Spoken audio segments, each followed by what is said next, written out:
All right. Welcome to the Fitness Freedom Podcast. I'm excited to be back after taking a month off. It felt like a long time, and I'm happy that I missed doing podcasting. I missed this way of communicating, and I got some feedback from some people that they do listen to the podcast, and it's nice to know that it's making a difference. If you do enjoy it, I so appreciate you sharing it with other people, just sharing it with your friends. Maybe a certain episode stands out to you. It means so much to share it with others so that they can get some good information from it too. And if you would be so kind as to leave a positive review, I appreciate that as well. Thank you so much for your taking the time to listen to this. I do appreciate it. As I've shared before, this is not a fancy, huge production. This is me basically hitting the record button and speaking what feels alive in me and what I want to share with the world, intertwining my own stories and experiences in it, so that ultimately you can feel more freedom and joy and peace with your body, with exercise, with food. And I think that I have a unique perspective. No, I do have a unique perspective, and I have lots of qualifications as well. So I'm not just talking out of my asshole. I do know what I'm talking about, and I appreciate you um, listening. So today, what I would like to talk about is moving from the inside out versus the outside in. And what I mean by that is, and what I mean by that is moving from an energy inside your body rather than being told what to do and just trying to get an exercise done or a rep done, but really feeling into your body and how that's important. And I'm going to share different ways that this is valuable. I got this idea because I am watching a master class on yoga. I got one of the best gifts. The only thing I wish is I had more time. I know that's a cop out. I should make it more of a priority, but I got a master class gift for Christmas, and it's a great gift. I'm learning a lot from different teachers, and one of the courses that I'm looking at is yoga. And let me see, who is the person who teaches it? Donna Fari is the masterclass teacher. She's teaching about yoga, and she talks about this concept of inside out. And I will be honest, I so there's three different types of exercise, okay? We can put exercise or movement into three different categories, and each of them are important. We can think about it like a stool, like three, what is it called? Tables, legs of a stool. If you have only three, and if you break down one, it's going to fall down. So these are super important, and balance is crucial for all of these. But we can categorize movement into strengths or resistance training. When usually we use weights that you can think of, like, or gravity or bands. You can think of like squats or body weight moves, barbells, lifting at the gym. And then there's also cardiovascular exercise, which is meant to improve your heart and your lungs and blood flow. It's good for you. It's a mood booster. You can think of any continuous movement that raises your heart rate, like running or swimming, etc. And and of course, you can mix strength and cardio as well. But that's besides the point. The third one is mobility. We could think of flexibility. Yoga would fall into this in some ways. It could be also resistance, depending on the type of yoga.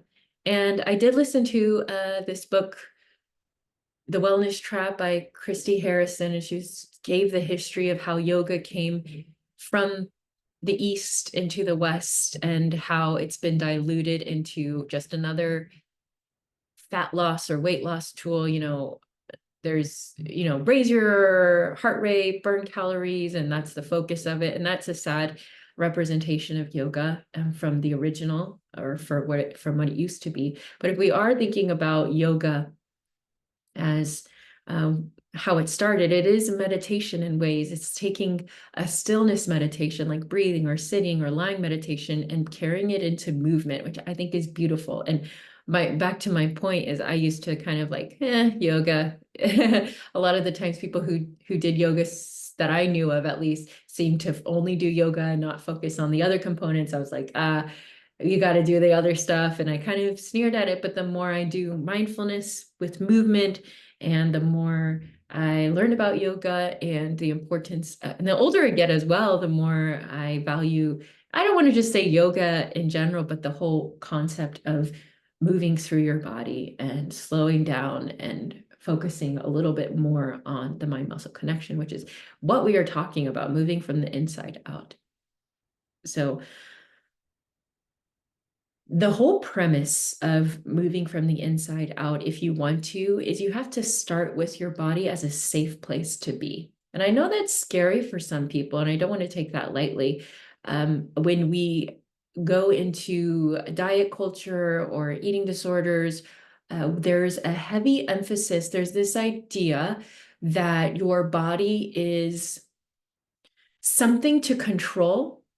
It's something you judge, something that is good or bad, and it is your job to kind of will it into submission, whether that's, working out or making yourself eat healthy or, making the number on the scale go lower.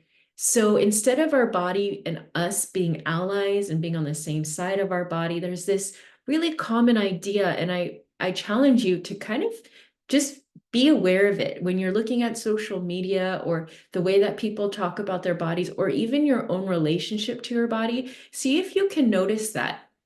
Like, you can just kind of put it through the lens or the question of, is this a way to frame our body as an ally, or a way to frame our body as an external thing to control?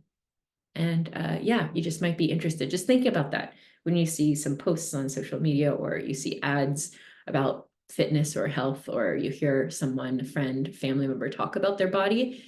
And when we do come into more healing and connection with our body, what we're doing is we are becoming better friends with our body. We are looking into our body as a part of who we are. We're more than our body, of course, but it is a part of us. It's our way of experiencing the world.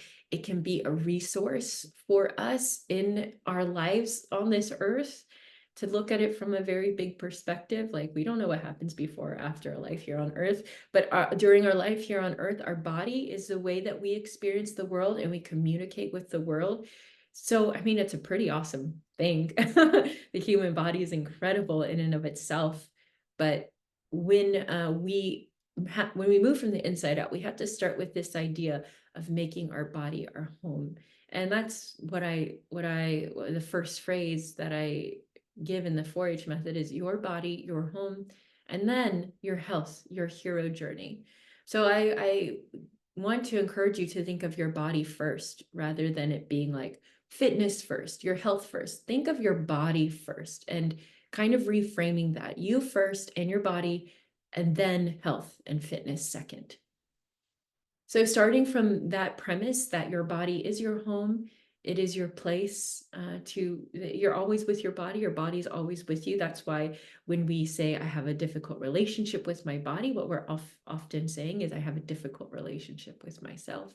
Or if I have issues with food, it's saying that this is a issue that's being played out, that's internal, because as we know, it's never just about the food or the exercise even.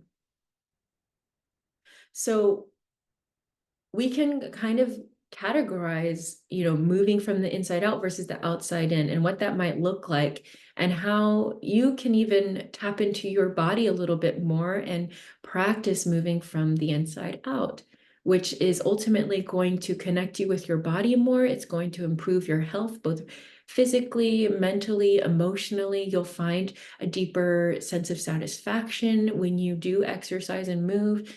Maybe I should have started with this in the beginning. I'm selling you on why it's good to move from the inside out, but oh well.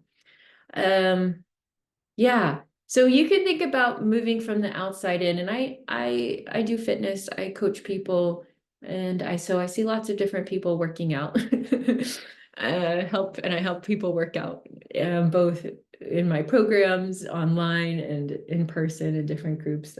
And yeah, there's a difference between being told what to do and moving from desire and from trust in your body. Oh, desire and trust. Yeah, and knowledge. So think about doing a workout and you you look at the workout, maybe you're at home doing an at home workout and you're just like, okay, this is what I got to do. I got to do 20 reps of these squats, I got to do 10 reps of these push-ups, and then I got to do 5 of these jumps. And then you just like, okay, I'm just going to do it. I'm going to do it. I'm going to get it done, because when I get it done, then I'll feel good about myself. I'll burn some calories. I'm doing something good for my health, so I won't die early. Like all those thoughts, whatever those, little messages in your brain are telling you. And you could execute the workout, be done with it, feel good about yourself, move on with your day without having really connected with your body, or without having moved from desire or trust. So you could do the same thing. So let's say that you do the same thing, but you're moving from trust and desire. So what that might look like is you're looking at the reps and you're checking in. How do these feel? So 20 reps of the squat jumps. Is that what I can handle today? Is that what's good for my body today? So, and then 10 of these push-ups, I know that actually I have some pain in my neck and these might actually make them worse, but I know that there's something else I can do for my body that would be even better. So I'm going to slow down and I'm going to do I know that this is working my chest muscles. So I'm going to do something else that works my chest muscles, because the way that this is presented doesn't really work with my body right now. And I trust that this is a good decision for me. And then when you're done with the workout, those reps, you've completed the reps, maybe made some tweaks that work for you. Maybe you did 18 squats, or maybe you did 22 squats instead of 20, because that's what felt good. And then you still have that sense of satisfaction, but you notice in your body, wow, I feel more energy in my body. I feel a little more connected with my body. I worked with my body to complete this exercise, and I feel really good mentally and physically. I checked in with myself throughout, and I made decisions that were best for me. So instead of it just being like a wham bam, thank you, ma'am, I'm done, it would be wow, I really connected with myself and I feel even more connected. And things that felt more stressful at the beginning of this session don't feel as stressful to me now. I feel more calm and grounded. So that's one way that it can look different, moving from the inside out versus the outside in. The other thing, and I kind of touched on this, is shame-based movement versus intrinsic desire-based movement.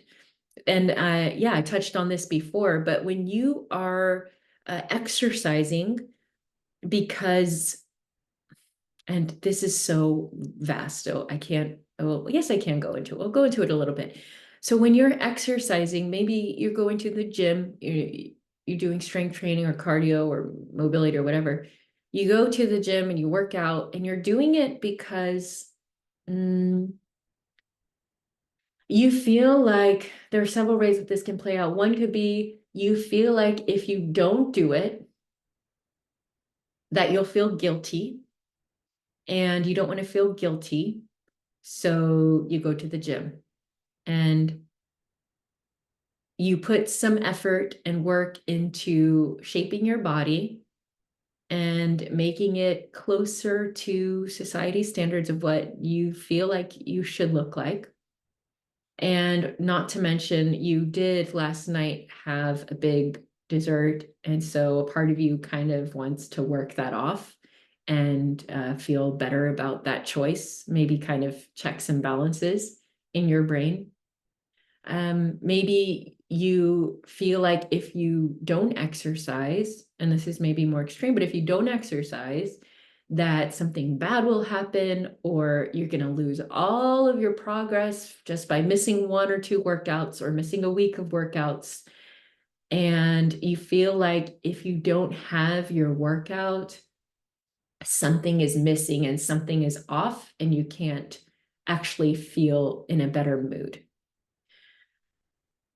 So you're pushing yourself to go to the gym to do this workout so you can avoid guilt and shame, and you can move towards maybe an expectation, whether it's spoken or unspoken, or an idea of what your body should look like. That can be moving from the outside in. And inside out might sound like, might look like, and this intrinsic desire based movement might be like, uh, I'm feeling like I have a lot on my mind and life is pretty busy, and I really want to take some time just for me. And I know that I'm worth this time and I have a lot to do, but I'm going to make this a priority. And I have mixed feelings about going, maybe like a part of me wants to go, a part of me feels a little tired, but I know I'm going to feel good and I'm going to give myself full permission to stop if I want to stop. And I'm going to trust my body and what it's able to give me today. And I have an idea of what I want to work on and what I want to do and accomplish in the gym. I want to get a good balance of strength and maybe a little bit of cardio if that feels good. But I'm not going to push myself beyond what I can do today because I am stressed and I want to do this for me. So you go to the gym and you trust yourself. You check in with yourself throughout the workout. How are you feeling? How's your body feeling? Do you think you could do another set? Yeah, I think you would feel good. Or no, this is not right. I want to switch into something else after this. And you spend time focusing on your breath, focusing on how the movements feel in your body, and you feel good spending energy from your body, whether that's in cardio or strength. You feel proud of yourself looking in the mirror, like, I'm not doing this to please someone else or to fit some standard. I'm doing this for me, and I am so proud of myself. And I know that what I'm doing here is going to help me outside of my life. And I feel so good about myself. This is wonderful. This is a really positive experience for me. And maybe you even had a dessert last night, but you're not even really thinking about it because you know that your body needs food and it's okay to have dessert sometimes. And you're not doing it to burn anything off or to earn some food in the future. You're just doing it because it's good for your body. Do you notice a difference there, moving from the outside in versus the inside out? Another way that this can play out is slowing down. And I know some workouts, I'm all about high intensity exercises. I think they're so effective if you have a good foundation in your body in terms of, muscular balance and flexibility and a strength focus, which is why power and programming comes typically later after building endurance, balance, strength. Then you focus on power. And in my workouts, in the 4-H method, that's what we do. We follow that protocol because you want to be able to um, go explosively from a place of a good foundation. Anyways, so I'm not saying that you never go fast, because high intensity speed, those are amazing ways to work your body. They feel good. They improve your health in so many ways. They improve your fitness in so many ways. But when we are moving from the inside out, it is worth taking time sometimes to slow down and to feel your alignment. So this is common. And I will say that the longer you're in the fitness game, the more you realize how important form is. And yeah, I'm sure any other people who are coaches out there, fitness trainers out there can attest to this.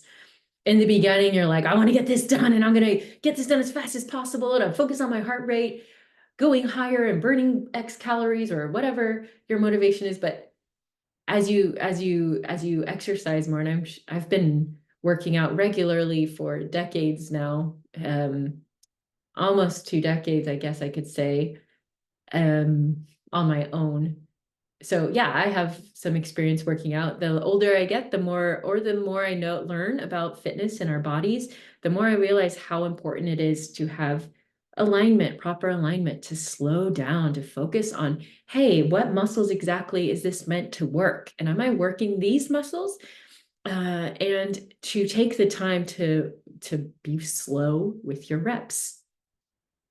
And sometimes the exercises like yoga or even Turkish get-ups, which I love, or even just doing slow tempo with standard exercises like the squat or push-up or pulls, rows, whatever, deadlifts, slowing down, really focusing on your body and connecting with it through the range of motion is so valuable. So that's one way that we can move from the inside out is as you are going through exercises, slow down, ask yourself, what is this exercise meant to work? What muscle group is it meant to focus on? And it's an easy Google search if you want to see what it's meant to work.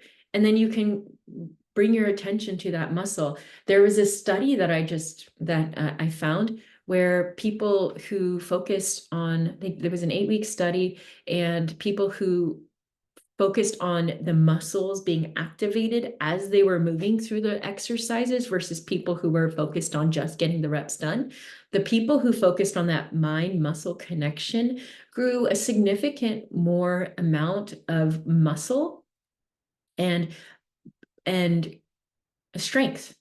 So their muscles grew and they grew in their strength abilities. I think one of them, I don't remember the details, but it was like a 16% versus a 2% difference. So really big, significant difference from just focusing on what they were actually working on.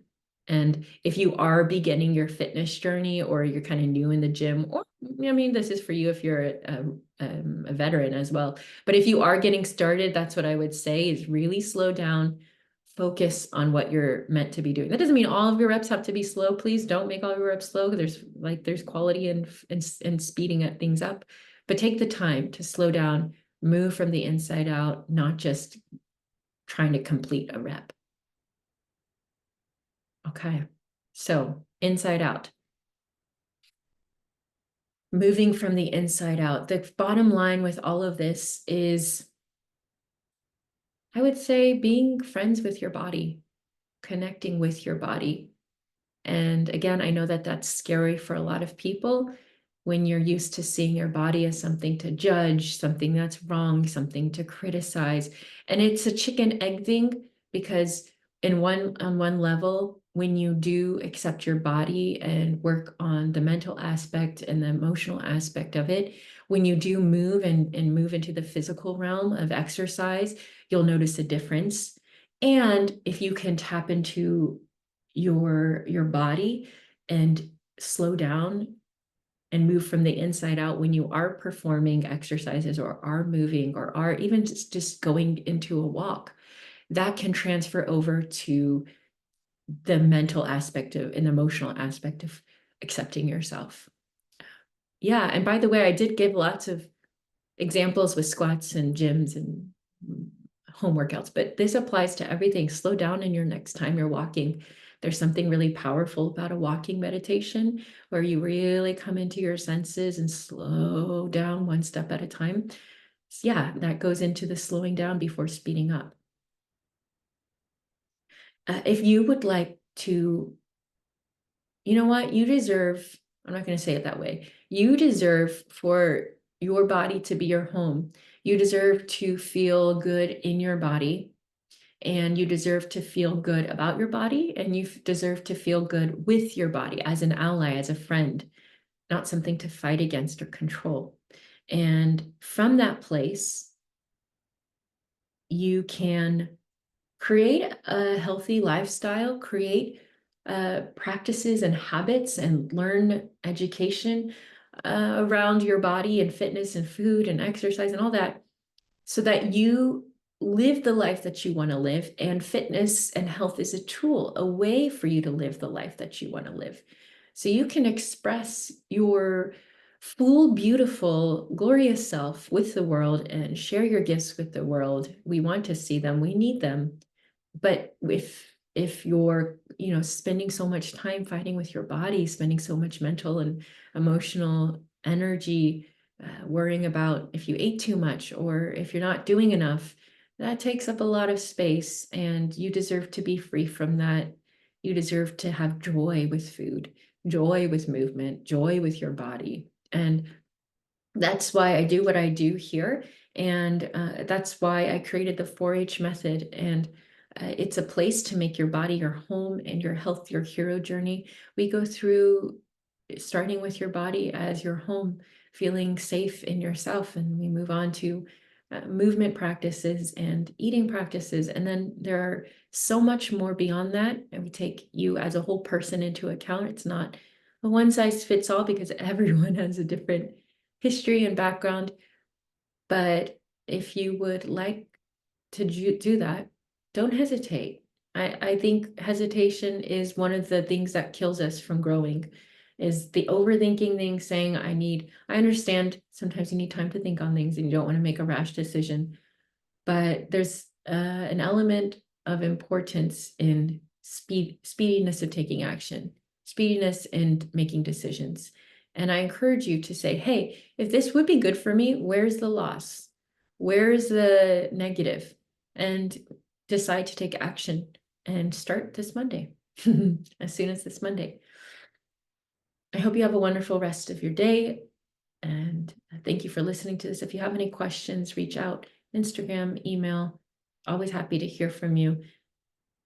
Peace out.